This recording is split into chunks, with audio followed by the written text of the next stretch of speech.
நான்காவது அத்தியாயத்தில் முதல் பிராமணத்தை பார்த்து முடித்தோம்.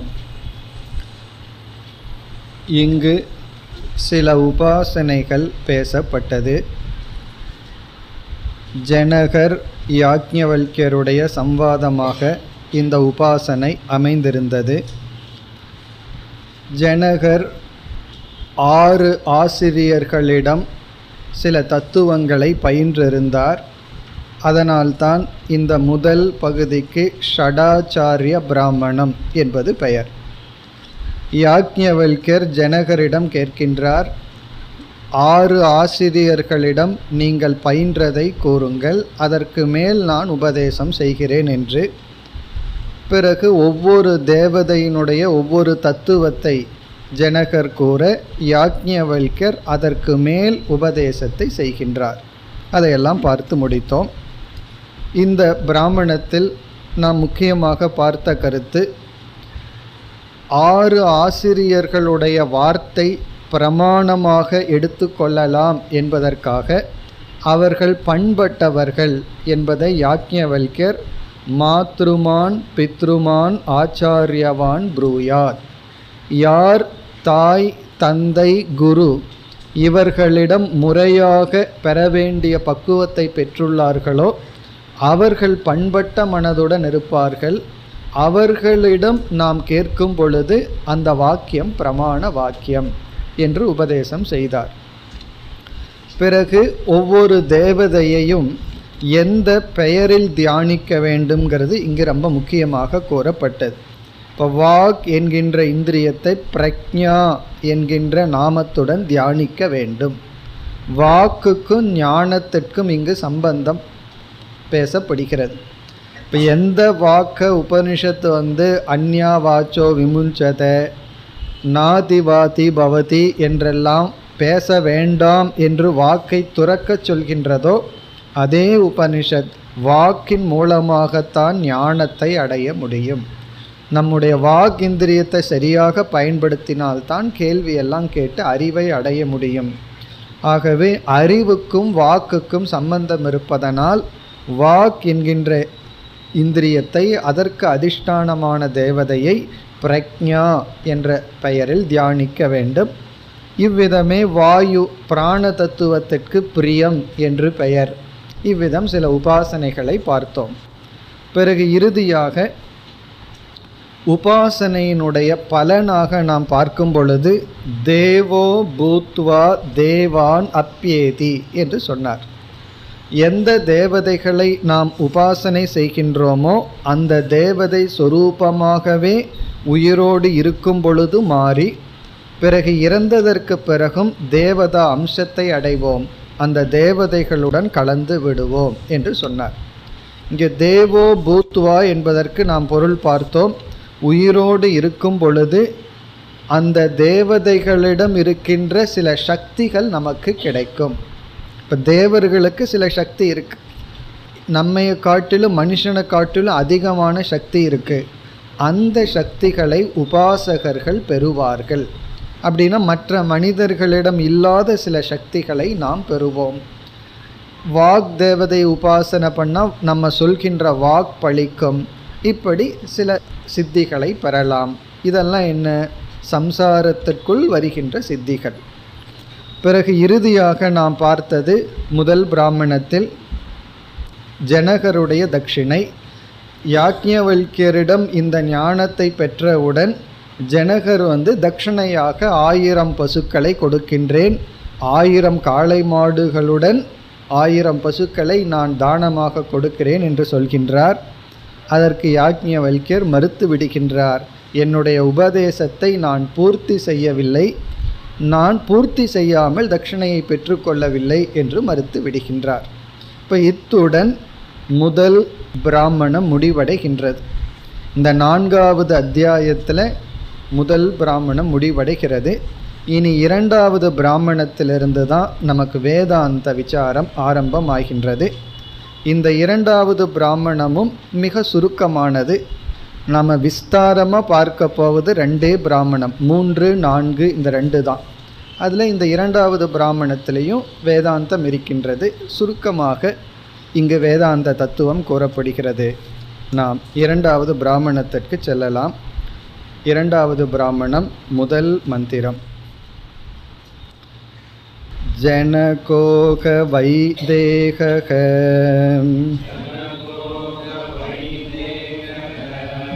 கூர்ச்சாத் உபாவசர்பன்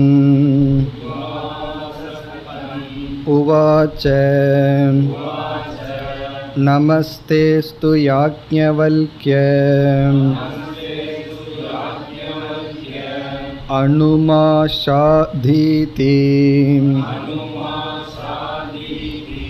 சகோவாச்ச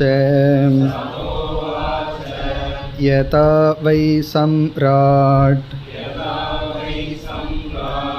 மகாந்தம் அத்வானம் ஏஷ்யன் ரதம் வா நாவம் வா சமாததீத ஏவமேவ ஏதாபிஹி உபனிஷத்பிஹி சமாஹிதாத்மா அசி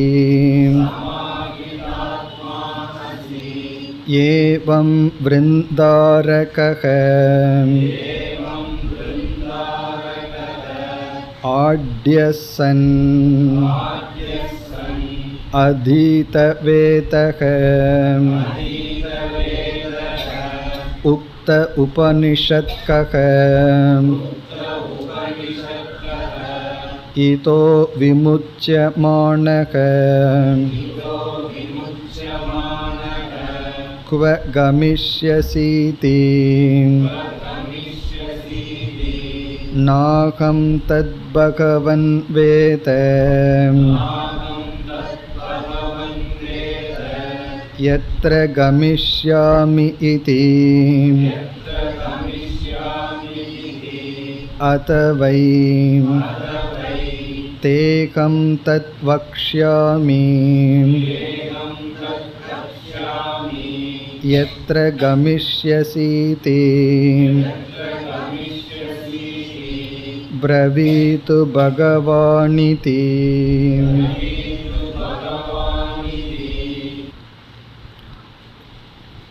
இந்த பகுதியிலும் ஜனகர் சிஷ்யராக இருக்கின்றார், யாக்ஞவல்க்யர் குருவாக இருக்கின்றார். சென்ற பகுதியினுடைய தொடர்ச்சியாகவே நாம் இதை எடுத்துக்கொள்ள வேண்டும். இப்போ சென்ற பகுதியில் ஜனகர் அமர்ந்திருக்கின்றார், யாக்ஞவல்க்யரை வரவேற்று யாக்ஞவல்க்யரும் அமர்ந்திருந்தார். இந்த பகுதி தொடர்ச்சியாக வருகின்றது. இந்த பகுதிக்கு பெயர், இந்த பிராமணத்திற்கு கூர்ச்ச பிராமணம் என்பது பெயர். கூர்ச்ச பிராமணம். இதில் 4 மந்திரங்கள் இருக்கின்றன. கூர்ச்ச பிராமணம். கூர்ச்சம் என்பது நாம் அமர்ந்திருக்கின்ற இருக்கையினுடைய ஒரு பெயர், நாற்காலிக்கான பெயர். இப்போல்லாம் சேருக்கு விதவிதமான பேர் இருக்கல்லவா, வீல் சேர்னு சொல்கிறோம், ஏதோ சேருக்கு பேர் வச்சுருக்கோம். கடையில் போனோம்னா அவங்க பேர் வச்சுருப்பாங்க. ஒவ்வொரு சேருக்கும் ஒவ்வொரு பேர் இருக்குது. அந்த காலத்தில் அரசர்களுக்கெல்லாம் சிம்ஹாசனத்துக்கு ரொம்ப பெயர் இருக்கும். எத்தனையோ செலவு செய்து சிம்ஹாசனத்தை பெருசாக செய்வார்கள் அரசர்களெல்லாம். அதே போல் கிரீடமும் அப்படி செய்வார்கள். அதில் வைரத்தை பதிச்சு எவ்வளவு கம்ஃபர்டபுளாக அமர முடியுமோ அப்படி செய்வார்கள். அப்படி கூர்ச்சம் என்றால் மிக உயர்ந்த ஒரு நன்கு செய்யப்பட்ட ஒரு ஆசனம், ஆசன விசேஷம், ஒரு விதமான ஆசனம். சிம்ஹாசனத்துக்கே அந்த காலத்து அரசர்களுடைய சிம்ஹாசனத்துக்கே பேர் இருக்கும். அதனால தான் ஒரு ராஜா இனியொரு ராஜாவை பிடிச்சா அந்த சிம்ஹாசனை தூக்கிட்டு வந்து தான் உட்காந்துக்குவான். ஒரு பெரிய ராஜாவை பிடிச்சிட்டான்னு வச்சுக்குவோமே, சிற்றரசன் வந்து பேரரசனை பிடிச்சிட்டா அவருடைய சிம்மாசனத்தை எடுத்துகிட்டு வந்து இப்போ அதில் நான் உட்காந்துருக்கேன்னு உட்காந்துக்குவோம். அதில் ஒரு பெருமை. காரணம் என்ன, ராஜாமார்கள்லாம் அந்த சிம்மாசனத்துக்கு அவ்வளோ ஒரு முக்கியத்துவம் கொடுத்து அதை பார்த்தாவே ஒரு கம்பீரமாக இருக்கும். அப்படி தான் கூர்ச்சம் என்று பெயர். அப்படி ஒரு ஆசனம். இப்போ சிஷ்யன் எங்கே அமர்ந்து கொண்டிருக்கிறார்? அந்த கூர்ச்சம்ங்கிற ஆசனத்தில் அமர்ந்து கொண்டிருக்கிறார். குருவுக்கு எப்படி ஒரு இடம் கொடுத்துருப்பார்? ஏதோ ஒரு சாதாரணமாக மந்திரிகள்லாம் அமர்ற இடத்துல இப்போ குரு அமர்ந்திருக்கார். யார்? யாக்ஞவல்கியர். அது ஃபஸ்ட்டு செக்ஷனில். இப்போ ஒரு விளக்க ஆசிரியர் எழுதுகின்றார், ஜனகருக்கு இப்பொழுது சிஷ்யபாவம் விட்டது. இதுக்கு முன்னாடி இருந்தது, யாக்ஞவல்கியர் வரவேற்றார், அமர வச்சார். இருந்தாலும் சிஷ்யபாவம் வந்தவுடன் அவர்னால் அந்த இருக்கையில் அமர முடியவில்லை. அதாவது குருவை விட தாழ்ந்த இருக்கையில் தான் சிஷ்யர்கள் அமர வேண்டும். அப்படி இல்லை, அது பணிவினுடைய வெளிப்பாடு. வயசாயிடுதுங்கிறது அது வேற விஷயம். பட் மனசளவில் குருவினுடைய இருக்கை கீழே அமர்வது தான் உடலுக்கும் இந்த ஞானத்தை கொடுக்கறதுக்கும் சௌகரியம். அப்படியே குரு சொன்னால் அப்படியே கீழே போயிடும். சிஷ்யன் மேலே உட்காந்துட்டு இருந்தால் குரு என்ன பண்ணணும்? மேலேல தள்ளி விடணும். அப்படி இங்கே என்ன நடக்கின்றது என்றால், ஜனகோக வைதேக, ஜனகர் என்கின்ற வைதேகர் என்ன செய்கிறார்? கூர்ச்சாத், கூர்ச்சம் என்கின்ற ஆசனத்திலிருந்து உபாவசர்ப்பன் இறங்கி அவர் அந்த ஆசனத்திலிருந்து இறங்கி விடுகின்றார். கூர்ச்சம்ங்கிற ஆசனத்திலிருந்து உபாசர்ப்பன் இறங்கி உவாச்ச, யாக்ஞவல்கியரிடம் இப்பொழுது பேசுகின்றார். இது எதை குறிக்குது அப்படின்னு சொன்னால், தனக்குள்ள சிஷ்யபாவம் வந்துள்ளது அப்படிங்கிறது இது நமக்கு காட்டுகின்றது. இந்த சிஷ்யபாவம் கொஞ்சம் கொஞ்சமாக தான் வரும். எடுத்த உடனே நமக்கு 100% குரு கிட்ட சரண்டர் எல்லாம் வராது. சாஸ்திரம் குருவிடம், ஈஸ்வரனிடம் சொல்லலாம், இந்த காலத்தில் பக்தி மார்க்க ரொம்ப சுலபம், பேசாமல் சரண் அடைஞ்சிட்டு போயிட வேண்டியது தானே, ஒரு கஷ்டமும் இல்லைன்னு சொல்லலாம். அந்த ஞான மார்க்கமெல்லாம் கஷ்டம், சரணடைகிறது ரொம்ப சுலபம்னு ஏதோ சரணடைதல்ங்கிறது அவ்வளவு சுலபமாக நம்ம மனசுக்குள்ளே வர்ற மாதிரி பேசிக்கிறோம். அப்படி சொல்கிறதுல தப்பு இல்லை, ஒரு என்கரேஜ்மெண்ட்டுக்காக சொல்லலாம். ஆனால் உண்மையிலேயே சரணடைதல்ங்கிறதுக்கு எவ்வளவோ ஞானம் உள்ளே போனால் தான் அந்த சரண்டருங்கிறது வரும். ஞானத்தினுடைய விளைவாக தான் சரண்டர் வரும். ஒரு விளக்காசிரியர் என்ன சொல்கிறாருன்னா, ஜனகருக்கு தான் இத்தனை ஆசிரியரிடம் இவ்வளவு விஷயத்தை கற்றிருந்தோங்கிறதெல்லாம் இப்போ பயனற்றது, அதெல்லாம் அபராவித்யான்னு உணர்கின்றார். எத்தனையோ உபாசனை தியானங்கள் இதெல்லாம் செஞ்சிருந்தாலும் இதெல்லாம் உண்மையிலேயே மோட்சத்தை தருவதல்ல, மோட்சத்தை தருகின்ற ஞானம் இல்லாதவனாக நான் இருக்கின்றேன் என்று தன்னுடைய அறியாமையை உணர்ந்து தனக்கு சிஷ்யபாவம் ஏற்பட்டு பணிவுடன் அவர் தன்னுடைய இருக்கையிலிருந்து எழுந்து விட்டார். எழுந்து என்ன செய்கின்றார்? அதற்கப்புறம் நம்ம புரிஞ்சுக்கணும். எழுந்து யாக்ஞவல்கரிடம் இவ்விதம் பேசி அவர் கீழே அமர்ந்து, உபனிஷத்துக்கு அர்த்தமே அதான, உப சமீபே நீச்சைகி, கீழே அமர்ந்து பிறகு கேள்வியை கேட்கின்றார். அவர் என்ன சொல்றார்? நமஸ்தேஸ்து யாக்ஞவல்க்ய, யாக்ஞவல்க்யர் அவர்களே, தே நமக அஸ்து, உங்களுக்கு என்னுடைய நமஸ்காரம். அதாவது நமஸ்காரத்தை செய்கின்றார், வாயில சொல்லி ஸ்தூலமாக நமஸ்காரம் செய்கின்றார். இதெல்லாம் ரொம்ப முக்கியம். அதாவது நான் எத்தனையோ நான் படித்தவன், எனக்கு எத்தனையோ அறிவு இருக்குது, ஏதோ எனக்கு தெரியாது, உங்களுக்கு கொஞ்சம் தெரிஞ்சிருக்கு, சொல்லுங்களேன், அதையும் நான் தெரிஞ்சுக்கிறேன், இப்படியெல்லாம் என்ன இருந்ததுன்னு சொன்னால் நமக்கு அந்த ஞானம் ஏற்படாது. ஆகவே ஜனகர் இப்பொழுது வேதாந்தத்திற்குரிய சிஷ்யராக மாறுகிறார். முந்தைய பகுதியில் அவர் சிஷ்யனாக இருந்தார், உபாசனைக்குரிய பக்திக்குரிய அல்லது கர்மயோகத்தை உபதேசிக்கின்ற ஒரு சிஷ்யனாக இருந்தார். இப்பொழுது ஞானத்தை பெறும் சிஷ்யனாக மாறுகின்றார். அது அவருடைய இருக்கையிலிருந்து எழுந்திருந்து பணிவுடன் இவ்விதம் பேசுகின்றார். இனி ஜனகர் என்ன கேட்கின்றார் யாக்ஞவல்கியரிடம்? அனுமாஷாதி இதி, மா எனக்கு, அனுஷாதி இதி உபதேசம் செய்யுங்கள். ஷாதிமாம் துவாம் பிரபன்னம் அப்படின்னு கீதையில் படிச்சிருக்கிறமே, ஷாதி ஷாதி அப்படின்னு சொன்னால் உபதேசம் செய்யுங்கள். மா எனக்கு, அணு அப்படின்னா தொடர்ந்து, மேற்கொண்டு எனக்கு உபதேசத்தை செய்யுங்கள் அப்படின்னா என்ன அர்த்தம்? இதுவரை நான் பெற்ற அறிவு என்னை திருப்திப்படுத்தவில்லை, எனக்கு மோட்சத்தை கொடுக்கவில்லை, ஆகவே எனக்கு மேலும் வேதாந்த உபதேசத்தை செய்யுங்கள், எனக்கு மெய்ப்பொருளை பற்றி உபதேசம் செய்யுங்கள் அப்படின்னு சொல்லி ஜனகர் பணிவுடன் கீழே இறங்கி வந்து யாக்ஞவல்கியரிடம் கேட்கின்றார். அதுதான் பிரம்ம ஞானத்தினுடைய பெருமை. இந்த பட்டினத்தாருடைய வாழ்க்கையில் ஒரு சம்பவம் சொல்லுவார்கள். அவர் எல்லாத்தையும் திறந்துட்டு கிராமத்தில் அவர் ஊரை எல்லையை தாண்டாமல் ஒரு கோயிலில் அமர்ந்து கொண்டு இருந்தாராம். அவர் ரொம்ப செல்வந்தராக இருக்கிறதுனால அடிக்கடி ராஜா வீட்டுக்கு போவார். ராஜாவிடமே, அந்த நாட்டு ராஜாவிடமே பிஸ்னஸ் வச்சுருந்தார்.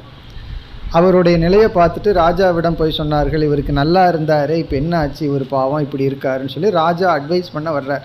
நல்லா தானே இருந்தீங்க, ஏன் இந்த மாதிரி ஆயிட்டீங்கன்னு சொல்லி. அப்போ ராஜா நின்று கொண்டு இவர் அமர்ந்து கொண்டு இருக்கிறார். யார்? பட்டினத்தார். ராஜா கேட்குறார், உங்களுக்கு என்ன ஆச்சு, இப்படி துறக்கிறதுனால என்ன கண்டீர் அப்படிங்கிறது கேள்வி. இவ்வளவு சொத்தையும் திறந்துட்டு வந்ததுனால உங்களுக்கு என்ன பலன் கிடைச்சதுன்னு. அவர் ரொம்ப அழகாக பதில் சொன்னார், யாம் அமர நீ நிற்பதே பலம் அப்படின்னார். நீ ராஜா இப்போ நின்றுட்டுருக்க, நான் இப்போ உட்கார்ந்துட்டுருக்கேன், இதுதான் பலம்னார். இவர் பணக்காரனாக இருக்கும்போது இவர் போய் நின்றுட்டுருப்பார், ராஜா அமர்ந்து கொண்டு இருப்பார். ஏன்னா ராஜா தானே எல்லாத்த விட செல்வந்தர். ஆகவே இவர் ராஜாவுக்கு உதவி செய்திருந்தாலும் அல்லது சமமாக அமர்ந்து கொண்டு இருப்பார். இப்போ இவர் அமர்ந்து கொண்டிருக்கார், ஏன்னா யாரை கண்டு எந்த பயமும் இல்லை. அதுதான் இந்த ஞானத்தினுடைய மகிமை. இப்பொழுது ஜனகர் ராஜா அவர் நின்று கொண்டோ அமர்ந்து கொண்டோ கீழே இருக்கார். யாக்ஞவல்கியரிடம் இவ்விதம் கேட்கின்றார், எனக்கு உபதேசம் செய்யுங்கள், ஞானத்தை கொடுங்கள். பிறகு யாக்ஞவல்கியர் ஜனகரிடம் என்ன சொல்கிறார் என்றால், ஒரு உதாகரணம் ஒன்றை இப்பொழுது சொல்கிறார். இந்த இடத்துல சங்கரர் என்ன அறிமுகப்படுத்துகிறார், குரு சிஷ்யனிடம், சிஷ்யன் எனக்கு அறிவை கொடுங்கள் அப்படின்னு கேட்டால் இரண்டை குரு கொடுக்கணுமா.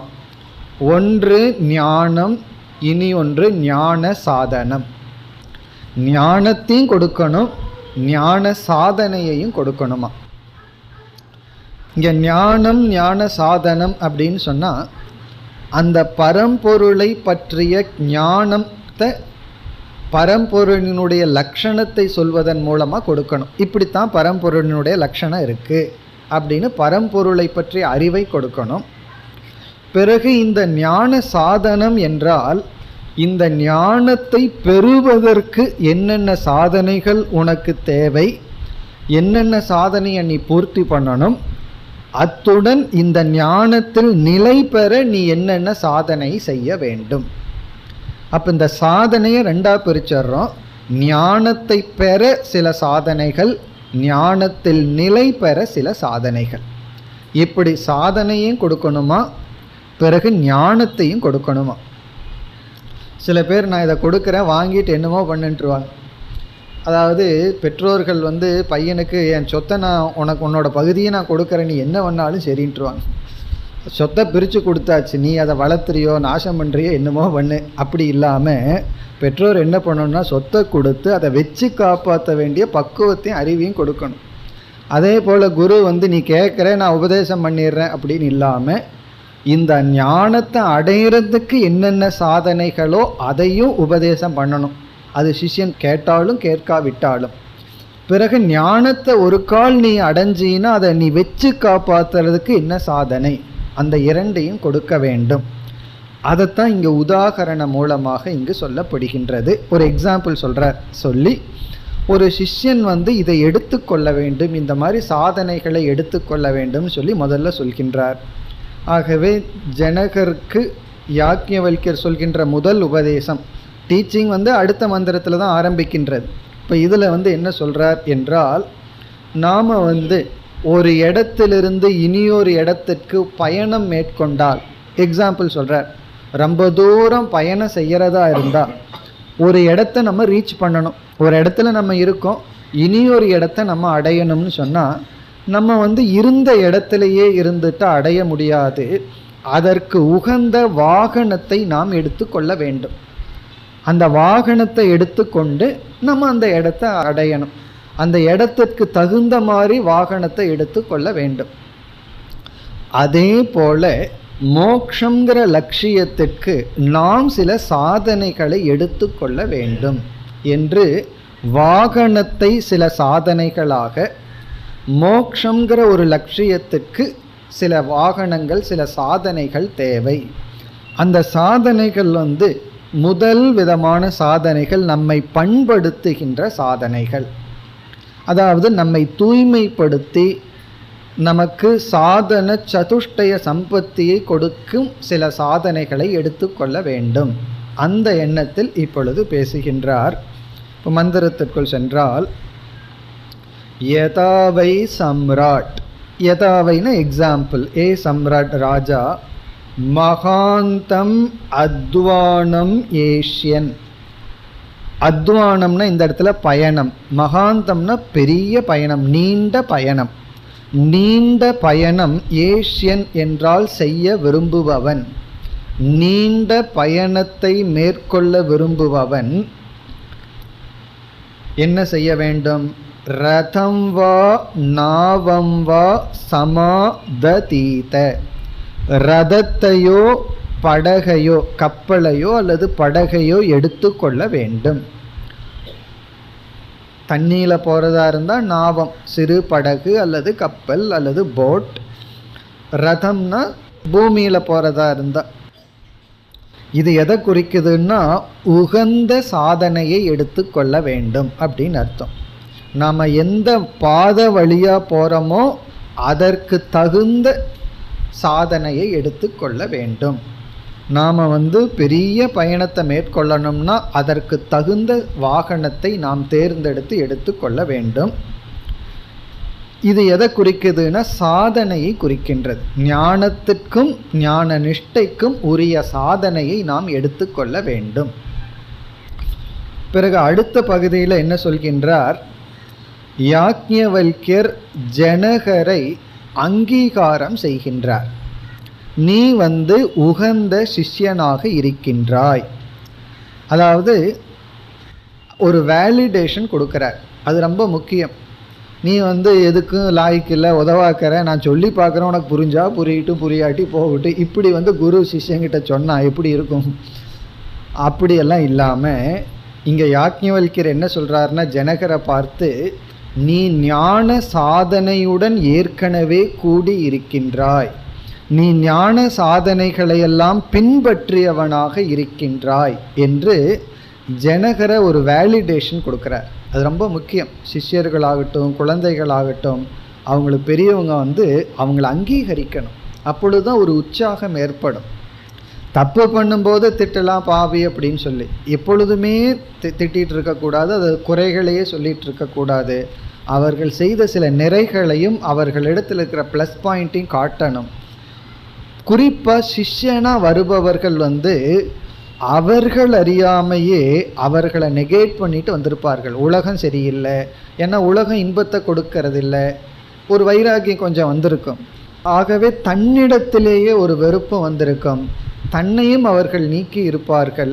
ஆகவே இங்கு ஜனகரை நீ ஒரு உத்தம சிஷ்யன் என்று யாக்ஞவல்யர் ஜனகரை அங்கீகாரம் செய்கின்றார்.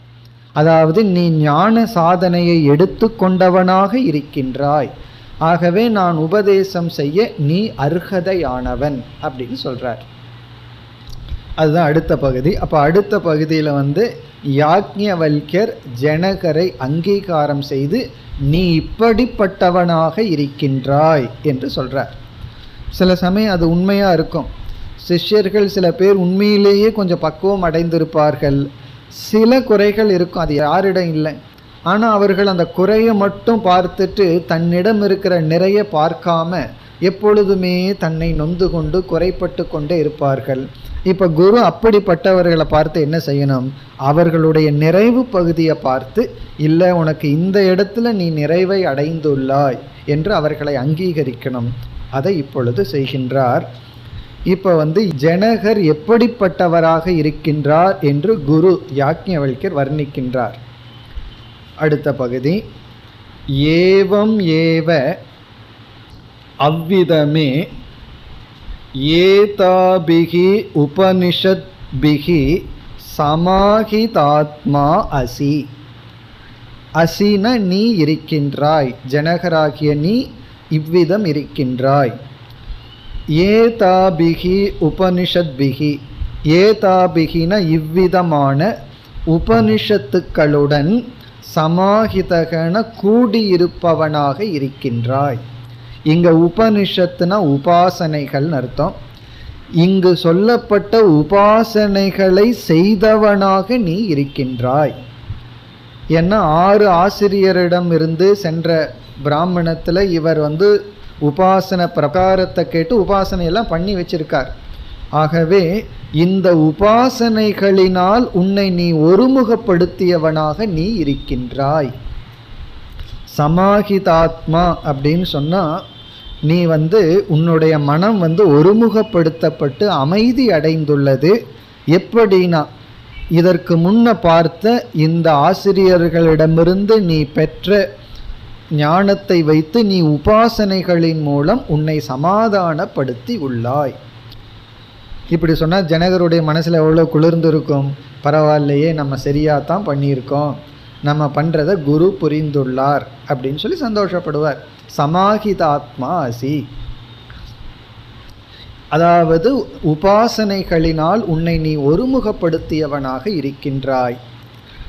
பிறகு சில அசுரர்களும் கூட இருந்தாங்க, பயங்கரமான தவமெல்லாம் பண்ணி உபாசனை பண்ணி ஒருமுகப்படுத்தி இருந்தார்கள். ஹிரண்யகசிபு, ஹிரண்யாக்ஷன், கம்சன் அல்லது ராவணன், அவங்க செய்யாத பூஜைகளோ அவங்களும் உபாசனை செய்தார்கள், அவங்களும் மனசை ஒருமுகப்படுத்தி இருந்தார்கள்.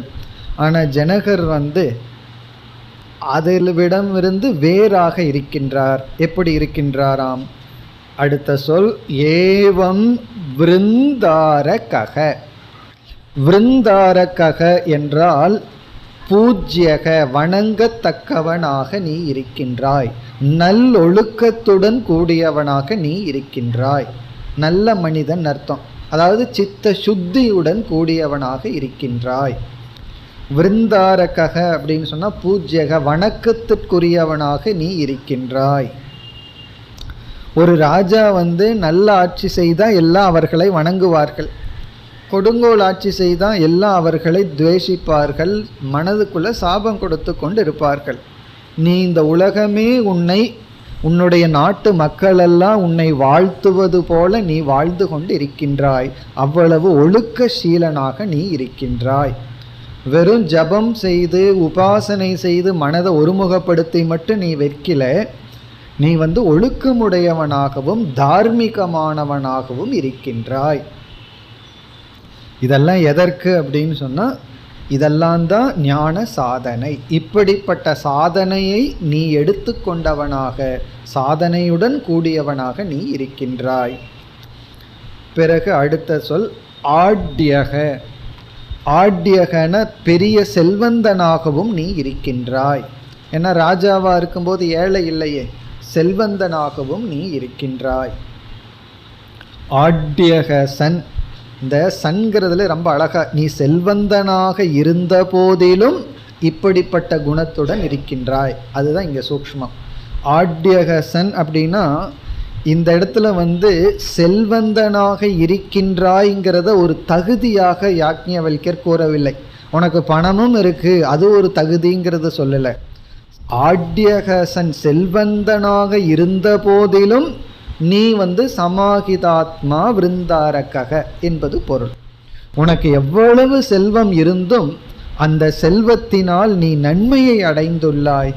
அந்த செல்வத்தினால் உன்னை நீ அழித்து கொள்ளவில்லை. ரொம்ப முக்கியம். பணம் நமக்கு உயர்வையும் தரலாம், தாழ்வையும் தரலாம். இப்போ ஆட்யகசன் செல்வந்தனாக இருந்த போதிலும் நீ நல்லவனாகவும் மன ஒருமுகப்பாட்டுடையவனாகவும் இருக்கின்றாய். பிறகு மறுபடியும் எப்படி இருக்கின்றாய்? அதீத வேதக, வேதத்தையெல்லாம் படித்தவனாகவும் நீ இருக்கின்றாய். அதீத வேதகன்னா இவர் வேதங்களை எல்லாம் நன்கு படித்துள்ளார். ராஜாவாக இருந்த போதிலும் வேதங்களை எல்லாம் இவர் படித்துள்ளார். இப்போ உபனிஷத்துலேருந்தே நமக்கு பிரமாணம் கிடைக்குது. வேதம்ங்கிறது யார் வேண்டுமானாலும், சத்திரியனாகட்டும், வைசியனாகட்டும், சூத்ரனாகட்டும், யாருக்கு சில தகுதிகள் இருக்கின்றதோ அவர்கள் படிக்கலாம், படிக்க வேண்டும். இப்போ அதீத வேதக, வேதத்தை படித்தவனாக நீ இருக்கின்றாய். பிறகு உக்த உபனிஷத்கக, சொல்லப்பட்ட உபனிஷத்துடன் கூடியவனாக நீ இருக்கின்றாய். இதனுடைய பொருள், இதற்கு முன்னாடி பிரக்ஞா, பிரியம், சத்தியம் என்றெல்லாம் தேவதைகளுக்கு ரகசியமான பெயர் கொடுக்கப்பட்டது. அந்த ரகசியமான பெயருக்கு உபனிஷத்துன்னு பார்த்தோம். உபாசனை செய்தவனாக இருக்கின்றாய் என்பது பொருள். உக்த உபனிஷத்கனா சென்ற பிராமணத்தில் சொன்ன தேவதைகளுக்கு கூறிய ரகசிய நாமத்தை பயன்படுத்தி தியானம் செய்தவனாக நீ இருக்கின்றாய். அப்படின்னு என்ன, இவர் அந்த வாக் தியானம் பண்ணியிருக்கார். நம்ம போன வகுப்பில் பார்த்தோம், வாக்கை நாம் பிரக்ஞா அப்படின்னு தியானம் செய்தால், வாக் இந்திரியத்தை ஆலம்பனமாக வச்சு அக்னி தேவனை பிரக்ஞான்னு தியானம் செய்தால் நம்முடைய வாக் இந்திரியம் நம்மை காப்பாற்றும். நம்ம மனசில் இருக்கிறத அதை வெளிப்படுத்த உதவும். இந்த வாக்கை பயன்படுத்தி ஞானத்தை அடைவோம்னு பார்த்தேன். அப்படிப்பட்ட ரகசியமான பெயர்களை சொல்லி உபாசனை செய்தவனாக இருக்கின்றாய். இந்த பகுதி வரைக்கும் யாக்ஞவல்யர் ஜனகரை அங்கீகாரம் செய்தல். இதனுடைய பொருள் ஞான சாதனைகளை நீ எடுத்து கொண்டு விட்டாய். ஆகவே என்னென்னா, இனிமேல் எனக்கு உபதேசம் பண்ணுறது ரொம்ப சுலபம், உனக்கு ஞானத்தை கொடுத்தா போதும். ஏன்னா ஏற்கனவே ஞான சாதன சம்பன்னக, ஞானத்தை அடைய என்ன சாதனைகளையெல்லாம் நம்ம எடுத்துக்கணுமோ அந்த சாதனைகளை எடுத்தவனாக நீ இருக்கின்றாய். ஒரு குருவுக்கு சிஷ்யன் சாதனையுடன் வரும் பொழுது தான் தன்னை அறியாமல் உபதேசம் பண்ணணுங்கிற ஒரு விருப்பம் வரும். சாதனைகள் இல்லாமல் வரும் பொழுது குருவுக்கு ஒரு ஆர்வம், உற்சாகம் வராது. அப்போ இங்கே என்னவா, ஜனகர் இப்படிப்பட்ட சாதனைகளோடு இருக்கிறதுனால யாக்ஞவல்யர் உற்சாகத்துடன், என்ன ஒரு பாத்திரம் கிடைச்சிது, தகுதியான ஒரு மனசு கிடைச்சிருக்குன்னு உபதேசத்தை துவங்குகின்றார். இப்போ உபதேசத்தை துவங்குவதற்காக ஜனகரிடம் ஒரு கேள்வியை யாக்ஞவல்யர் கேட்கின்றார். உனக்கு இந்த கேள்விக்கு பதில் தெரியுமான்னு கேட்குறார். யாக்ஞவல்யர் கேட்ட உடனே ஜனகர் தெரியாதுன்னு சொல்கிறார். உடனே ஜனகர் எனக்கு தெரியவில்லை, ஆகவே உபதேசம் செய்யுங்கள் அப்படின்னு கேட்குறார். உடனே உபதேசம் ஆரம்பம் ஆகிறது. அப்படித்தான் இனி வர இருக்கின்றது. இனி என்ன கேள்வி யாக்ஞவல்யர் ஜனகரிடம் கேட்கின்றார்? இதக விமுச்யமானக குவ கமிஷ்யசி இதி. இங்க கேள்வி என்ன அப்படின்னு சொன்னா, இப்படிப்பட்டவனாக இருக்கின்ற நீ, எப்படிப்பட்டவனாக, வணங்கத்தக்க உபனிஷத் என்று அழைக்கப்படுகின்ற நாமங்களை வைத்து தியானம் செய்த, வேதங்களை படித்த, மனதை ஒருமுகப்படுத்திய இவ்வளவு தூரம் இருக்கின்ற நீ, இப்படிப்பட்ட நீ இதக முச்சியமானக, இறந்து விட்டால், இப்படிப்பட்ட நீ இறந்ததற்கு பிறகு, இதகன பூலோகத்திலிருந்து, விமுச்சியமானகன இறந்து விட்டால், சென்று விட்டால், குவ கமிஷ்யசி இதி, உன்னுடைய நிலை என்ன என்று உனக்கு தெரியுமா? இங்க குவ கமிஷ்யசிங்கிறதுக்கு ரெண்டு அர்த்தம் இருக்கு. சாதாரண அர்த்தம் இப்படிப்பட்டவனான நீ இறந்ததற்கு பிறகு எங்கு செல்வாய் அப்படின்னு உனக்கு தெரியுமா? நீ இறந்துட்டு, இப்படிப்பட்டவனாக இருக்கின்ற நீ இறந்துட்டா நீ எங்க போவன்னு உனக்கு தெரியுமா அப்படின்னு ஒரு கேள்வி. இனி ஒன்று, இப்படிப்பட்ட நீ இறந்து செல்லும் பொழுது எப்படிப்பட்டவனாக நீ இருப்பாய், அதாவது பூர்ணத்துவத்தை அடைந்தவனாக நீ இருப்பாயா, கிருத்தகிருத்தியனாக நீ இருப்பாயா அப்படின்னு உனக்கு தெரியுமா? இதுவே உனக்கு போதும்னு நீ ஃபீல் பண்ணுறியா?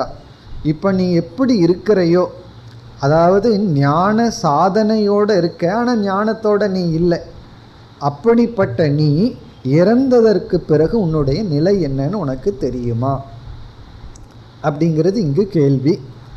கேள்வி சாதாரணமாக இருக்குது, ஆனால் இதற்குள்ளே போய் எப்படி பிரிக்கின்றார்கள்.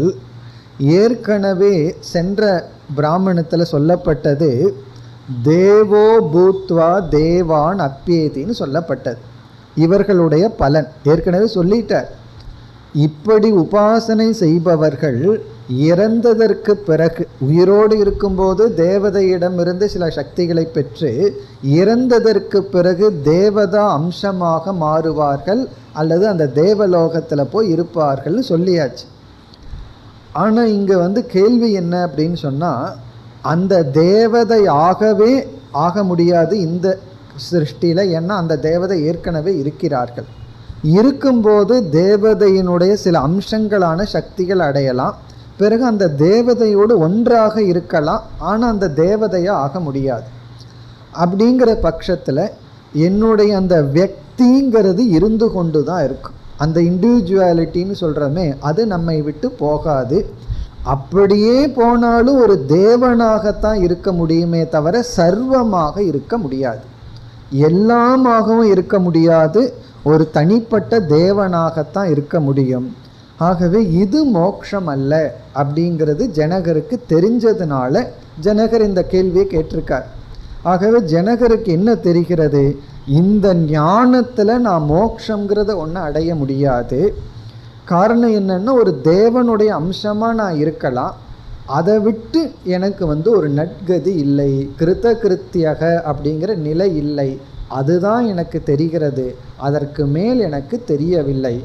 ஆகவே என்ன பதில் சொல்கிறார் ஜனகர், நாகம் தத் பகவன் வேத, ஹே பகவன் இறைவா, அகம் ந வேத, எனக்கு தெரியவில்லை, நான் எப்படிப்பட்டவனாக இருப்பேன் என்று எனக்கு தெரியவில்லை. எத்ர கமிஷ்யாமி இதி, இங்கே எத்ர கமிஷ்யாமினா நான் எப்படிப்பட்டவனாக மாறுவேன் என்று எனக்கு தெரியவில்லை. மீண்டும் வேறொரு சம்சாரியாக மாறுவனா அல்லது ஒரு முக்தனாக மாறுவனா என்று எனக்கு ஒன்றும் விளங்கவில்லை. ஆனால் ஒன்று தெரியுது, எந்ததான் தேவதையாக அடைஞ்சாலும் ஒரு தேவதையாக தான் இருக்க முடியும், அல்லது வேறு எந்த விதத்தில் நான் மாறுவேங்கிறது எனக்கு ஒன்றும் விளங்கவில்லை. பிறகு என்ன சொல்கிறார், அதவை தேகம் தத் வக்ஷ்யாமி, ஆகவே தான், யாக்ஞவல்கியர் சொல்கிறார், ஆகவே தான் தே உனக்கு அகம் தத் வக்ஷ்யாமி, அது குறித்து இப்பொழுது உபதேசம் செய்ய போகின்றேன், அது குறித்து நான் உனக்கு இப்பொழுது உபதேசம் செய்ய போகின்றேன். எத்ர கமிஷ்யசி இதி, எங்கு நீ செல்வாய் என்பதை நான் உனக்கு உபதேசம் செய்ய போகின்றேன். உடனே ஜனகர் என்ன சொல்றார், பிரவீது பகவான் இதி, உபதேசம் செய்யுங்கள், ஹே பகவான் எனக்கு உபதேசம் செய்யுங்கள். இங்கே எத்ர கமிஷ்யசி, நீ எங்கு செல்வாய்ங்கிறத நான் உபதேசம் செய்ய போகிறேங்கிறதுக்கு என்ன பொருள் என்றால், நீ நான் கொடுக்கின்ற ஞானத்தை அடைந்ததற்கு பிறகு எப்படிப்பட்டவனாக மாறப் போகின்றாய், அதுதான் பொருள். நான் உனக்கு ஒரு அறிவை கொடுக்க போகிறேன், அந்த அறிவை கொடுத்ததற்கு பிறகு நீ எப்படி ஆவாய் என்று நான் உனக்கு உபதேசம் செய்ய போகின்றேன். அது எப்படி நமக்கு இங்கே தெரியுதுன்னா, இந்த செக்ஷனுடைய எண்டில் எப்படி உபதேசம் முடியும் என்றால், நம்ம பல முறை கோட் பண்ணியிருப்போம், அதுதான் இங்கே நம்ம பார்க்க போகிறோம். அபயம் வை ஜனக பிராப்தோசி, நீ அபயத்தை அடைந்துள்ளாயின்னு உபதேசம் செஞ்சு முடிக்க போகிற. ஆகவே இவர் அடைய போகிற நிலை அபயம். அது என்னங்கிறது நம்ம அப்புறம் பார்ப்போம். அதை அடைஞ்சதுக்கப்புறம் ஜனகர் என்ன தட்சிணை கொடுக்க போகிறாருங்கிறதையும் நம்ம பார்க்க போகிறோம். 1000 பசு 1000 பசுன்னு கொடுத்துட்டு இருந்தவர், அவர் என்ன தட்சிணை கொடுக்க போகிறாருங்கிறது இந்த செக்ஷனுடைய இறுதியில் வரப்போகின்றது. ஆகவே நீ என்ன நிலையை அடைய போகின்றாய், உனக்குள்ள என்ன மாற்றம் ஏற்பட போகிறது, அதை நான் உபதேசிக்க போகின்றேன். அப்படின்னா அபயத்தை நீ அடையப் போகிறாய்ங்கிறது உள்பொருள். இது இறந்ததுக்கப்புறம் நீ எந்த லோகத்துக்கு போகிறங்கிறதெல்லாம் விஷயம் அல்ல. ஆனால் மேலோட்டமாக பார்த்தா அப்படி இருக்குது. ஆனால் விளக்கம் பார்க்கும் பொழுது நீ எந்த நிலையை அடையப் போகின்றாய் என்பதை நான் உனக்கு உபதேசிக்கப் போகின்றேன். இவ்வளவுதான் கதை. இந்த கதையில் குரு சிஷ்யன் அறிமுகப்படுத்தப்பட்டு சிஷ்யனுக்கு ஒரு அங்கீகாரம் கொடுக்கப்பட்டு இனி உபதேசம் ஆரம்பம் ஆகின்றது. இந்த உபதேசம் மிக எளிமையான, ரொம்ப சிம்பிளாக இந்த பகுதி வருகின்றது. அவஸ்தாத்ரய விவேகத்தின் மூலமாக பரபிரம்ம தத்துவம் உபதேசிக்கப்படுகின்றது. இரண்டாவது மந்திரம். இந்தோகவை நாம ஏஷக யோயம் தக்ஷிணே அக்ஷன் புருஷக தம் வா ஏதம் இந்தம் சந்தம் இந்திரயித்யாசக்ஷதே பரோக்ஷேனைவ பரோக்ஷப்ரியாக இவஹி தேவாக பிரத்யக்ஷத்விஷக.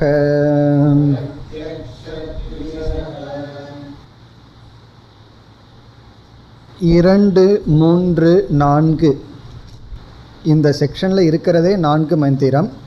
இதில் 4வது மந்திரம் பாதி வரை விஸ்வ தைஜச பிராக்ஞன் வரிசையாக அறிமுகப்படுத்தப்படுகிறது. இப்போ 2வது மந்திரத்தில் விஸ்வன் அறிமுகப்படுத்தப்படுகின்றான். அடுத்த மந்திரத்தில் தைஜசன் அறிமுகப்படுத்தப்படும். கடைசி மந்திரத்தில் ஃபஸ்ட்டில் பிராக்ஞன், பிறகு இறுதியில் துரிய தத்துவம். அதாவது இந்த மந்திரத்தில், இந்த பிராமணத்தில் ஒவ்வொரு அவஸ்தையை அனுபவிக்கப்படுபவன் மட்டும் அறிமுகப்படுத்தப்பட்டு 3 அவஸ்தைக்கும் சாட்சியாக இருக்கின்ற துரிய தத்துவம் அறிமுகப்படுத்தப்பட்டு முடிவடைகின்றது. அதுதான் இதனுடைய சாரம். அதாவது 3 அவஸ்தைகளை அனுபவிப்பவன் தான் இங்கு அறிமுகப்படுத்தப்படுகிறது. அவஸ்தையை பற்றிய விசாரம் அடுத்த பிராமணத்தில் தான் பார்க்க போகிறோம். இந்த அவஸ்தாத்ரய விவேகம்தான் இனிமேல் நம்ம எடுத்துக்கொள்ள போகிறோம். அடுத்த பிராமணம் ஸ்வயம் ஜோதி பிராமணம்னு பெரிய பிராமணம், அது ஒன்று தான் ரொம்ப விஸ்தாரமாக பார்க்க போகிறோம். அந்த பிராமணம் முழுவதும் அவஸ்தாத்ரய விவேகம்தான். குறிப்பாக சொப்பன அவஸ்தையும் சுஷுப்தி அவஸ்தையும் அதிகமாக எடுத்துக்கொண்டு விசாரம் செய்யப்படுகிறது. சொப்பன அவஸ்தையை பற்றி புதிய புதிய கருத்துக்களை எல்லாம் பார்க்க போகிறோம். அந்த அவஸ்தையை பற்றி விசாரமும், பிறகு சுஷுப்தி அவஸ்தையை நம்ம அதிகமாக விசாரம் பண்ணினதே இல்லை. இதில் தான் ரொம்ப விசாரம் பண்ண போகிறோம். பொதுவாக சுஷுப்தி அவஸ்தை பிராக்ஞன் அஜ்ஞானம் ஆனந்தம்னு மட்டும் விட்டுருவோம். இங்கு சுஷுப்தி அவஸ்தையும் ரொம்ப விஸ்தாரமாக எடுத்துக்கொண்டு அவஸ்தைகளை பற்றிய பெரிய விசாரம் அடுத்த பிராமணத்தில் வர இருக்கின்றது. அங்கும் இதே குரு தான், இதே சிஷ்யர்கள் தான். அதற்கு ஆதாரமாக இந்த பிராமணத்தில் அந்த அவஸ்தையை அனுபவிப்பவன் மட்டும் அறிமுகப்படுத்தப்படுகிறார்கள். ஆகவே அவஸ்தையை பற்றி அடுத்த பிராமணத்தில், இங்கே அவஸ்தையை அனுபவிப்பவன் அறிமுகப்படுத்தப்படுகிறார்கள். இந்த 2வது மந்திரத்தில் விஸ்வன் அறிமுகப்படுத்தப்படுகின்றான். பொதுவாக இதெல்லாம் ஸ்டெப் பை ஸ்டெப்பாக நடக்கும். விஸ்வன்னா யார், ஸ்தூல சரீரம், அபிமானம் பண்ணுற ஜீவன் அப்படின்னெல்லாம். ஆனால் இங்கே எடுத்த உடனே கொஞ்சம் ஹையர் லெவலில் போய் யாக்ஞவல்கியர் உபதேசம் செய்கிறார். இங்கே விஸ்வனை அறிமுகப்படுத்தும் பொழுது விஸ்வனையும் வைஸ்வானரனையும் ஐக்கியப்படுத்தி அறிமுகப்படுத்துகிறார். அதாவது சமஷ்டி வியஷ்டி ஐக்கியம் இங்கு நடைபெறுகிறது. இதெல்லாம் நம்ம மாண்டூக்கியத்தில் படிச்சிருக்கோம், காரிகைகள் எல்லாம். ஃபஸ்ட்டு விஸ்வனை அறிமுகப்படுத்துறது, பிறகு சமஷ்டியோடு ஐக்கியப்படுத்துறது, இப்படியெல்லாம் படிச்சிருக்கோம்.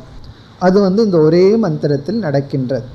ஆகவே இங்கு அறிமுகப்படுத்தப்படுகின்ற விஸ்வன் வைஸ்வானரனுடன் ஐக்கியப்படுத்தி விடுகிறார்கள். அதனாலதான் 4வது மந்திரத்தில் நிஷேதம் பண்ணும்போது வெஷ்டி சரீரத்தோட சமஷ்டியும் சேர்ந்து நிஷேதிக்கப்படுகிறது. இந்த வெஷ்டி சமஷ்டி சேர்ந்து போகணும். தைத்திரியத்திலையும் இந்த இது போல பிரக்ரியாவை நம்ம படிச்சிருக்கோம். அதாவது வெஷ்டியை எடுத்துட்டு உடனே சமஷ்டி ஐக்கியப்படுத்திடுறது. அப்புறம் நேத்தின்னு தான் இங்கே வரப்போகுது. அந்த நேதி வரும்போது சமஷ்டியும் சேர்ந்து மொத்தமாக சேர்ந்து நீக்கப்படும். ஆகவே இங்கு வைஸ்வானர அபின்ன விஸ்வ அறிமுகம். விஸ்வன் வைஸ்வானரனிடமிருந்து பிரியாத ஒன்றாக இருக்கின்ற விஸ்வனானவன் அறிமுகப்படுத்தப்படுகின்றான். அதாவது இங்கே சிம்பிளாக இப்படி ஒரு தத்துவம் இருக்கின்றது அப்படின்னு இங்கே அறிமுகப்படுத்தப்படுகிறது. அந்த வைஸ்வானரனிடமிருந்து பிரியாத விஸ்வனுக்கு என்ன பெயர்? பொதுவாக விஸ்வன்கிற பெயரை பார்த்துருக்கோம். இங்கே ஒரு புதிய பெயர் அறிமுகப்படுத்தப்படுகிறது. அந்த பெயர் இந்தோகவை நாம. அந்த பெயர் இந்தக. இந்தகங்கிறது யாருக்கு பெயர்னா வைஸ்வானரனுடன் ஐக்கியமான விஸ்வன். அவனுக்கு இந்தக அப்படின்னு ஒரு பெயர். இந்தக அப்படிங்கிற சொல்லுக்கு அர்த்தம் அனைத்தையும் பிரகாசப்படுத்துபவன் அப்படின்னு அர்த்தம்.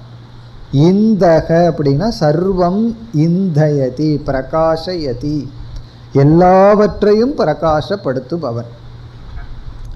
ஆனால் தைஜசன் இருக்கானே, அவன் எல்லாத்தையும் பிரகாசப்படுத்துறது இல்லையே. நம்ம சம்ஸ்காரத்தில் இருக்கிற வாசனைகள் சிலவற்றைத்தான் பிரகாசப்படுத்திட்டு இருக்கான். ஆனால் இவன் இந்த உலகத்தையே பிரகாசப்படுத்துகின்றான். ஸ்தூல சரீரம் வரைக்கும் அபிமானம் வச்சு அனைத்தையும் பிரகாசப்படுத்துகின்றான். இந்தகவை நாமக. இந்தக என்ற பெயரை உடைய இந்த ஒரு தத்துவம் ஏஷக யக அயம். இங்கே இந்தகன்னு சொன்னால் வைஸ்வானரன்னு சேர்த்து பார்த்தோம்னா எந்த ஒரு கான்சியஸ்னஸ் அறிவு தத்துவம் இந்த அகில உலகத்தையுமே ஸ்தூல உலகம் வரை பிரகாசப்படுத்தி கொண்டு இருக்கின்றதோ, எந்த ஒரு வைஸ்வானரன் விராட் தத்துவம், வைஸ்வானரன் விராட், இந்த ஸ்தூல உலகம் அனைத்தையும் பிரகாசப்படுத்தி கொண்டிருக்கின்றதோ, சரி அவன் எங்கு அமர்ந்து கொண்டிருக்கின்றான்? தக்ஷிணே அக்ஷன் புருஷக. அவனேதான் நம்முடைய சரீரத்தில் வலது கண்ணில் அமர்ந்து கொண்டிருக்கின்றான். இது விஸ்வனுடைய ஸ்தானம். விஸ்வனுடைய ஸ்தானம் வலது கண். தக்ஷிணே அக்ஷன் புருஷக யக அயம். அதாவது நம்முடைய வலது கண்ணில் தான் ஜீவன் குடிகொண்டு இருக்கின்றான். இது கோலக்கம்னு நம்மெல்லாம் படிச்சிருக்கோம். அதாவது ஒவ்வொரு இந்திரியமும் சூக்ஷ்மமானது. அது தன்னை வெளிப்படுத்த உடலில் ஒரு கோலகத்தை எடுத்துக்குது. சூக்ஷ்ம சரீரத்துக்கு கோலக சாஸ்திர ஹிருதயம்னு சொல்லுது. அப்படி இந்த ஜீவன் நம்முடைய வலது கண்ணில் இருந்து கொண்டு அவன் வெளிப்பட்டு கொண்டு இருக்கின்றான். அது ஏன் வலது கண்ணுங்கிற கேள்விக்கெல்லாம் பதில் கிடையாது. பதில் கண்டுபிடிச்சா உண்டு, இல்லைன்னா இல்லை. காரணம் என்னென்னா நம்மளோட 80% ஞானம் கண்ணில் தான் வருதான். அதுலேயும் வலது கண்ணில் தான் அதிகமாக இருக்குன்னு எல்லாம் சொல்கிறார்கள். அது எப்படியோ இருக்கட்டும். வலது கண் அவனுடைய ஸ்தானம். பிறகு இந்த வைஸ்வானரன் இருக்கான். யாரு? சமஷ்டி விராட் தத்துவம். அவரே விஸ்வனா உள்ள இருக்கார், நமக்குள்ள இருக்கார். இங்கே என்ன சொல்லப்படுதுன்னு சொன்னால், இந்த வைஸ்வானர தேவன் மற்ற தேவதைகளெல்லாம் தான் யாருங்கிறத காட்டிக்கொள்ள விரும்ப மாட்டார்களாம். அந்த கருத்து இங்கு வருகிறது. அதுவும் பல முறை சொல்லியிருக்கோம். பரோக்ஷ பிரியாக தேவாகா. தேவர்களெல்லாம் தன்னை காட்டிக்கொள்ள விரும்ப மாட்டார்களாம், தன்னை மறைத்து கொள்வார்களாம். இது ஞானிக்கும் உதாரணமாக சொல்வார்கள். ஒரு ஞானி ஆக ஆக தன்னை அவன் மறைத்து கொள்வான். மறைச்சு தான் ஆகணும். காமிச்சாலும் யாருக்கும் புரியாது தான் யாருங்கிறது. ஆகவே தன்னை அவன் மறைத்து கொள்வான். இங்கே என்ன சொல்லப்படுதுன்னு சொன்னால், இந்த தேவதைகளெல்லாம் பரோட்சமாக இருக்க விரும்புபவர்கள். இங்கே தேவதைன்னு சொல்லும்போது இந்த உலகத்தில் இருக்கிற சில பிரின்சிபிள் ப்ளஸ் தேவதைகள். இந்த உலகத்தில் சில நியதிகளெல்லாம் மறைஞ்சே இருக்கும், அது வெளியே தெரியாது. ஏன்னா தேவதைகளெல்லாம் அதை நமக்கு காட்ட விரும்ப மாட்டார்கள். அவர்கள் தங்களையும் மறைத்து கொண்டு உலகத்தில் உள்ள சில நியதிகளையெல்லாம் நமக்கு தெரியாமலேயே மறைச்சி வச்சுருப்பாங்களாம். அது மறைச்சி வச்சிருக்கிற வரைக்கும் லைஃப் இன்ட்ரெஸ்டிங்காக இருக்கும். ஏற்கனவே பல முறை பார்த்துருக்கிறோமே, மரணம் எப்பொழுது வரும், இதெல்லாம் மறைஞ்சிருக்கிற வரைக்கும் தானே வாழ முடியும். தெரிய ஆரம்பிச்சிடுதுன்னா எப்படி சந்தோஷமாக இருக்க முடியும்? அப்படி உலகத்தில் எத்தனையோ நியதிகள் நியமங்கள் எல்லாம் மறைஞ்சிருக்கும். தேவதைகளெல்லாம் அதை மறைச்சி வைக்கத்தான் விரும்புவார்களாம். இங்கே என்ன சொல்லப்படுதுன்னா, வைஸ்வானரன் விஸ்வனுக்குள்ளே இருந்துட்டு தான் தான் விஸ்வனாக இருக்கிறன்னு விஸ்வனுக்கு தெரியாமல் மறைஞ்சிருக்கானா. அப்படி மறைஞ்சு இருக்கிறதுனா என்ன செய்கிறதுனா, இப்போ ஒருத்தரை மறைக்கணும்னா என்ன செய்வோம்? கம்ப்யூட்டர்லேயே பார்ப்போம். நம்ம ஏதாவது சீக்ரெட் கோடு ஒன்று டைப் பண்ணோம்னா அங்கே வெறும் டாட்டு தான் வரும். எல்லாத்துக்கும் தன்னுடைய அந்த இமெயில் கோடு எல்லாம் மறைச்சி வச்சுக்கணும்னு ஆசை. அதனால தான் அப்படியே சிஸ்டம் கிரியேட் பண்ணி வச்சுருக்காங்க. யாருக்குமே தன்னுடைய சில ஐடென்டிட்டி, சில பர்சனல் விஷயமெல்லாம் யாருக்கும் தெரியக்கூடாது அப்படின்னு ஒரு பாஸ்வேர்டு இருக்குமல்லவா. அதே போல் இங்கே ஒரு பாஸ்வேர்டு இருக்குதுன்னு உபநிஷத்து அறிமுகப்படுத்துது. அதெல்லாம் இங்கே இருக்கிறதான் கம்ப்யூட்டர்லேயும் வந்திருக்கு. என்ன பாஸ்வேர்டாம்? அந்த தேவன் தான் இந்தகன்னு வெளியே சொல்ல விரும்பலையாம். வேணா வெளியே சொன்னால் நான் தான் எல்லாத்தையும் பிரகாசப்படுத்துகிறேன்னு தெரிஞ்சு போயிருமே. அதனால் இந்தனாக இருந்த போதிலும் தன்னுடைய பெயரை மாற்றிக்கிறாராம். பெயரை மாற்றி தன்னை எப்படி வெளிப்படுத்திக்கிறாராம்? அதான் வருது, ஏதம் இந்தம் சந்தம். வைஸ்வானரனே நமக்குள்ள அனைத்தையும் பிரகாசப்படுத்துகின்றவராக இந்தக என்ற பெயரை இருந்த போதிலும் இந்திரக இதி ஆச்சக்ஷதே, தன்னோட பெயரை மாற்றிட்டாராம். இந்திரன் என்று தன்னுடைய பெயரை மாற்றி தன்னை வெளிப்படுத்துகிறாராம். இந்திரக இதி ஆச்சக்ஷதே, இந்திரக என்று பெயரை மாற்றி வெளியில் பேசப்படுகிறது. அந்த இந்தம்ங்கிறது இந்திரன்னு ஒரு சின்ன வேர்டு மாறியாச்சான். அப்படின்னு என்னன்னா, இவர்தான் நமக்குள்ள இருந்து இந்த உலகத்தையே பிரகாசித்திருக்கிறவர் தான் நமக்குள்ளே இருந்து பிரகாசித்திருக்கிறாருங்கிறது நமக்கு தெரியாமல் அவரை பேரை மாற்றி இந்திரன்னு சொல்லி நமக்கு தெரிகிற மாதிரி விளங்குகிறாராம். ஒரு சிறிய தேவதை மாதிரி நமக்கு விளங்குகிறாராம். ஏன் அப்படி அவர் செய்கிறார்? வைஸ்வானரன் தன்னை முழுமையை யாருன்னு காட்டிக்கொள்ள வேண்டியது தானேன்னா, பரோக்ஷேன ஏவ. பரோக்ஷம்னா இந்த இடத்துல சீக்ரெட்னு அர்த்தம், ரகசியமான பெயர். இந்த காலத்தில் இதை புரிய வைக்கணும்னா பாஸ்வேர்டுன்னு சொன்னால் எல்லாத்துக்கும் புரிஞ்சிடும். ரகசியமான சீக்ரெட் கோடு அது என்னவா? அதான் பரோக்ஷமாக சீக்ரெட் கோடாக இந்திரன்னு அவர் காட்டிக்கொண்டாராம். ஏன்னா பரோக்ஷ பிரியாகா இவ தேவாகா, தேவர்களெல்லாம் பரோக்ஷமாக இருப்பதைத்தான் விரும்புகிறார்கள். பரோக்ஷ பிரியாகா இவ தேவாகா, தேவர்களெல்லாம் அதாவது சமஷ்டி ரூபமான வைஸ்வானரன் முதல் கொண்டு மற்ற தேவர்கள் எல்லாமே தன்னை பரோக்ஷமாகவே வைத்திருக்க விரும்புவார்கள். பரோக்ஷ பிரியாகா தேவாகா. கடைசி சொல் பிரத்யக்ஷத்விஷக, அவர்கள் தன்னை வெளிப்படுத்த விரும்ப மாட்டார்கள். தன்னை யாராவது பார்த்துட்டா அவங்களுக்கு பிடிக்காதான். பிரத்யக்ஷத்விஷக, துஷகன வெறுப்பார்களாம். பிரத்யக்ஷம்னா தன்னை பார்க்கறத யாருமே அவர்கள் விரும்ப மாட்டார்களாம். அதனால தான் உபாசனை பண்ணாதான் தேவர்களெல்லாம் நமக்கு பிரத்யக்ஷம் ஆவார்களாம். அர்ஜுனன் இந்திரனை பார்த்தான் இப்படின்னெல்லாம் நம்ம புராணங்களில் படிக்கிறோம். சாஸ்திரத்தில் அதுக்கு என்ன பதில் சொல்லப்படுதுன்னா, சில உபாசனைகளெல்லாம் நம்ம செய்ய ஆரம்பித்தோம்னா நமக்கு அந்த தேவதைகளையே பார்க்க அவர்களுடன் பேச எல்லாம் நமக்கு சக்தி கிடைக்குமா, அதெல்லாம் செய்யலாமா. இப்போ ஒரு ஃபேமஸான ஆளோட பேசிட்டு வந்தால் மனுஷனுக்கு எவ்வளோ சந்தோஷம். அவரோட பேசியிருக்கேன், இவரோட ஆட்டோகிராஃப் வச்சுருக்கேன்னு சொல்கிறோம். யாருக்குமே தெரியாத தேவனோட எல்லாம் பேசினா அது எவ்வளோ குதூகலமாக இருக்குது, யோசித்து பார்ப்போம். இதெல்லாம் நடக்கும், சம்பவிக்கும்னு சொல்லி சாஸ்திரத்தில் சொல்லப்பட்டுள்ளது. என்ன செய்தால்லாம் அதற்கு தகுந்த உபாசனை செய்தால், அதற்கு தகுந்த உபாசனை பண்ணி மந்திர ஜபமெல்லாம் பண்ணோம்னா உடனே அந்த தேவதைகளெல்லாம் பிரத்யக்ஷம் ஆவார்கள். எப்படி குந்தி தேவிக்கு ஒவ்வொரு தேவதைகள் பிரத்யக்ஷமாகி அவர்கள் அம்சத்துடன் தனக்கு குழந்தை பிறந்ததோ, இதெல்லாம் உபாசனையினுடைய பலன். என்ன உபாசனை குந்தி பண்ணான்னா, எல்லாவிடம் பெரிய உபாசனம் சேவை. அந்த சேவைன்னு ஒரு ரிஷிக்கு சேவை பண்ணினால் அதனுடைய பலனாக மந்திரம் கிடைச்சது.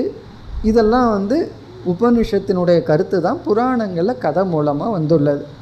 அப்போ இங்கே என்ன சொல்லப்படுது அப்படின்னு சொன்னால், தேவதைகள் இருக்கின்றார்கள், நம்மையை காட்டிலும் மேலான ஜீவர்கள், நம்மையை விட அதிகமான சக்திகள் அவர்களுக்கு இருக்கின்றது. அவர்களை நம்ம பிரத்யக்ஷமாக பார்க்க முடிவதில்லை, ஏன்னா அதை அவர்கள் விரும்புவதில்லை. அவர்கள் தன்னை மறைத்து கொண்டுள்ளார்கள். உரிய உபாசனையின் மூலமாக அவர்களை நாம் பார்க்க முடியும். அவங்க தன்னை மறைச்சிக்கிறதுக்கு சில பாஸ்வேர்டெல்லாம் வச்சுட்டாங்களாம். இந்தன்னு தன்னை சொல்லிக்காமல் இந்திரன்னு சொல்கிறதான். அப்படி இதனுடைய சாரம் என்ன அப்படின்னா, தேவதைகள் அவ்வளவு சுலபமாக பார்க்க முடியாது, அவர்கள் தன்னை மறைத்து கொள்வார்கள். ஞானிகளை போல ஞானியும் தன்னை மறைத்து கொள்வார்கள். ஏன் மறைத்து கொள்கிறார் அப்படின்னா, அது அவர்களுடைய நேச்சர், சுபாவம். இப்போ இங்கே என்ன சொல்லப்பட்டது இந்த 2வது மந்திரத்தில், வைஸ்வானரந்தான் விராட்டு தான் நமக்குள்ள விஸ்வனாக இருந்து கொண்டு இருக்கின்றார். இப்போ இதை நம்ம அறிவுபூர்வமாக புரிந்து கொள்ள வேண்டும். இனி அடுத்தது தைஜசன் அறிமுகப்படுத்தப்படும். தைஜசன் ஹிரண்ய கர்ப்பன் ஐக்கியம் அறிமுகப்படுத்தப்பட்டு, பிராக்ஞன் அறிமுகப்படுத்தப்பட்டு, பிறகு இந்த உபாதிகளை எல்லாம் நீக்கி நேதி நேதிங்கிற வாக்கியம் நமக்கு இங்கும் வருகின்றது. அதற்கு பிறகு அந்த பிரம்மத்தினுடைய சொரூபம் அபயம் என்று கூறப்படும். அடுத்த வகுப்பில் தொடர்வோம். ஓம் பூர்ணமத பூர்ணமிதம் பூர்ணாத் பூர்ணமுதச்யதே பூர்ணஸ்ய பூர்ணமாதாய பூர்ணமேவாவசிஷ்யதே. ஓம் சாந்தி சாந்தி சாந்தி.